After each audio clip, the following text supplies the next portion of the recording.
तब सबने कहा कि आप हमसे ब्याह कर लो, आप हमारा वर्ण कर लो। ठाकुर जी ने विचार तो किया कि भाई सब लोग कुछ भी बात बनाएंगे, लेकिन कर्तुम अन्यथा कर्तुम समर्थ ईश्वर है। जो कोई नहीं कर सकता वो करने की सामर्थ्य जिसके पास है वो ईश्वर है।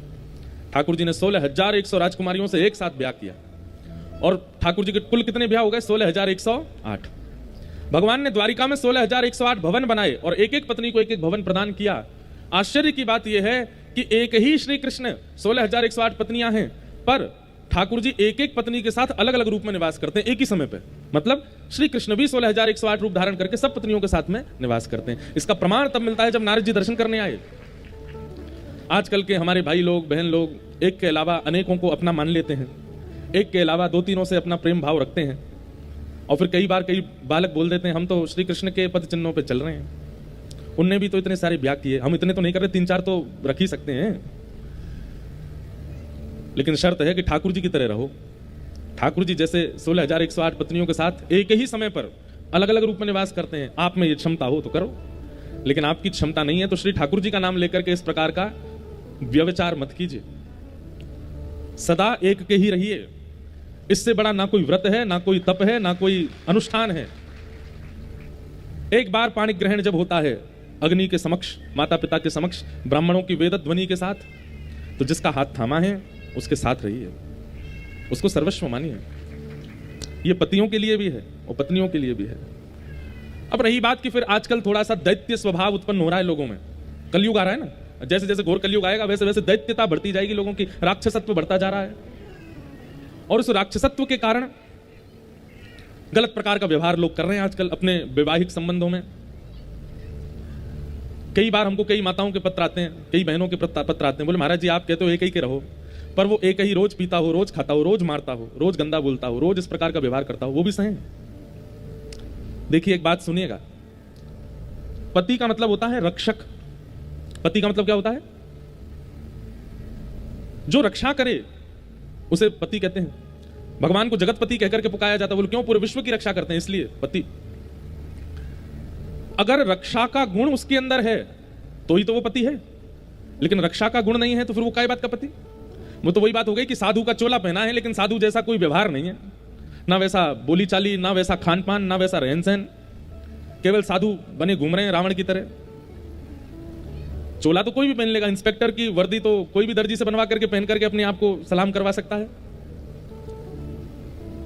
वस्त्र से, आवरण से किसी भी रूप को धारण कर लेना बहुत आसान है, परंतु वास्तविकता उस रूप की तब मानी जाए जब आप भीतर से वैसे हो।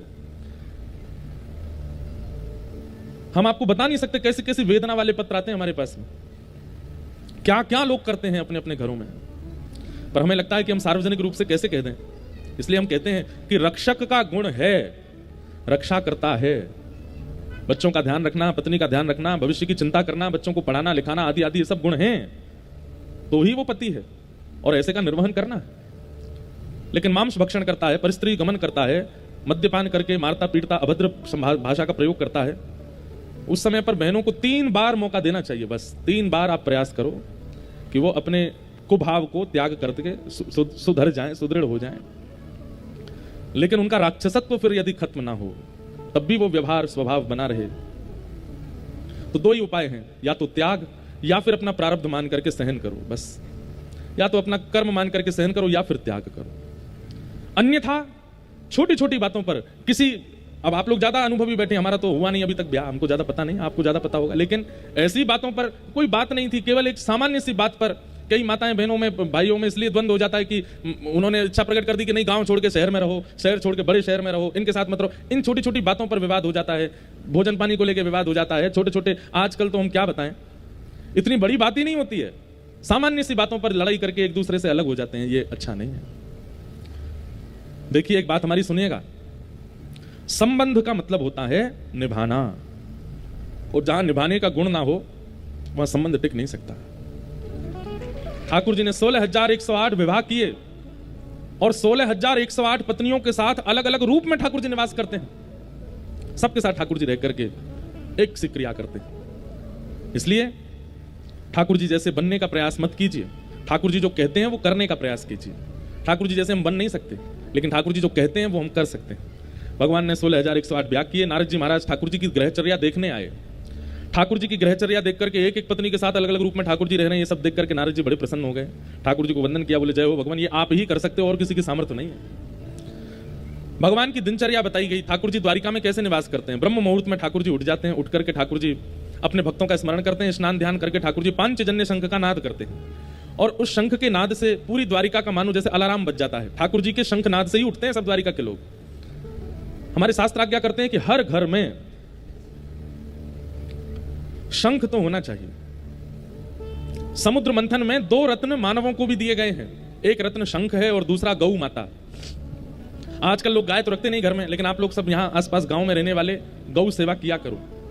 घर में यदि 2 वस्तु हैं तो नारायण आएंगे ही आएंगे, एक तो शंख और दूसरा गौ।